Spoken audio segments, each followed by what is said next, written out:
د انګریزانو او پښتنو میانځ کې د ډیرو جنګونو وروستو د امن راوستو او یو ځای روزګار کولو دپاره په کال 1893 کې د انګریز مشر مورټایمر ډیورن او د پښتنو باچا عبدالرحمن په میانځ کې یو معاهده وشوه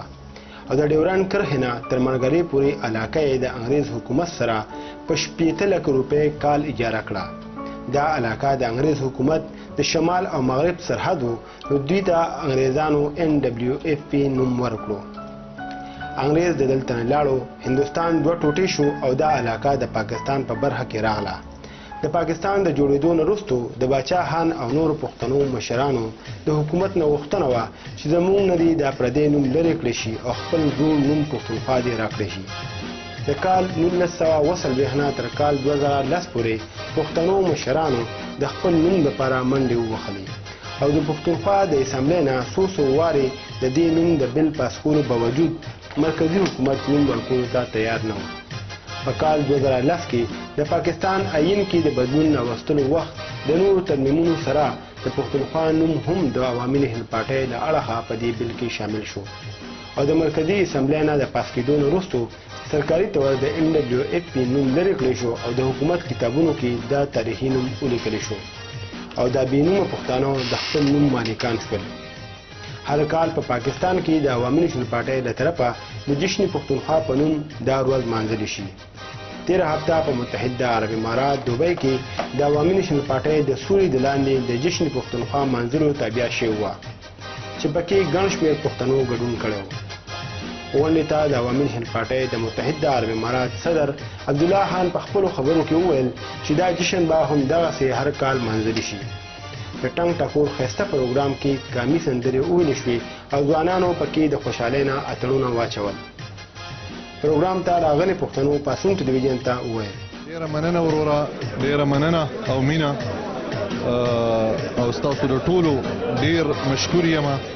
چې تاسو رالی او په خپل راتګ باندې تاسو د دې ټولو پښتنو د پروګرام چې دی دا زموږ د ټولو مشترکه پروګرام و زموږ د ټولو مشترکه خوشحالي وه ځکه چې پښتونخوا چې کومه ده هغه زموږ د ټولو پښتنو ده.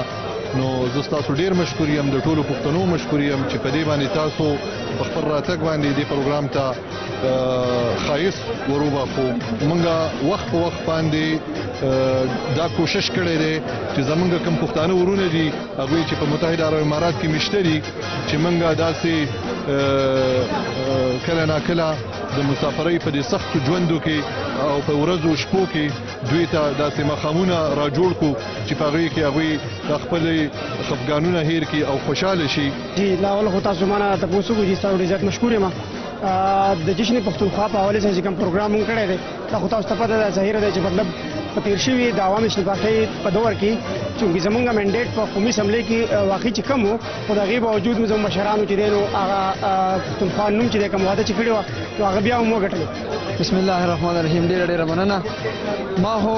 بس دا یو شارټکټ به زه تاسو دا جواب درکړم چې نېشنل پارټي عوامي نېشنل پارټي چې کوم دی دا یوازې په صوبه پښتونخوا کې نه ده. ما ته د دې خبرو د دې جذبې نه دا اندازه ولګېده چې عوامي نېشنل پارټي په ټوله دنیا او په لر او په بر څه چې په امارات کې چې ما نن کومه جذبه وکتله نو د دې جذبې ما سره د دې څه تولانه نشته. سید صاحب اول خو زه ستاسو د پاسون ټي وي د مشرتابو د جیلا لاري د ډاکټر صاحب ډېره زیاته مننه کوم چې تاسو ټول سره د خپل ټیم راغلی. دا پروګرام ستاسو پر راته ښکلی شو، تاسو زموږ پروګرام دومره دروند کړو. زما دا یقین دی زما دعاګانې تاسو سره دي، موږ به همیشه ستاسو ملا ډبوو، تاسو سره به څنګ په څنګ په دې لار کې ولاړ یو. زموږ به دعاګانې چې تاسو د پښتو پښتونولۍ دا تحریک چې کوم دی او دلته د پښتنو د ستونزې چې کومې دي دا رابرسېره کوي او د واکدارانو مخې ته یې کېږدي. دا ځپلی شوی ولس چې د تېرو اویاو کالو راسې په پاکستان دننه د مسلو ښکارو دا یو ډېره بنیادي مسله وه. موږ دا غوښتل چې د پاکستان په نقشه کې د پښتنو نوم ولیکو او هغه نوم دپاره تا کتلي سید الله چې موږ سیاسي او جمهوري جدوجهد وکړو. دا ټول جدوجهد چې کله زموږ مشرانو کوه په دې کې موږ نه اړکال کړی دی، نوم روډ بند کړی دی، نوم چې تر یو ګاډي شیشه ماته کړې ده. دا ټول عمل په سیاسي او جمهوري انداز کې شوی دی. بیا د یوې پښتنو چې کله دا نوم کېښودی شو موږ جشن کړو، نن هم یو ځل یې بیا وکړو. موږ داسې بانه کتې ده چې په یوې کې میش پښتانه را جمع کړو او ډېر ځپلی شوی ولس دی. تا ته پته ده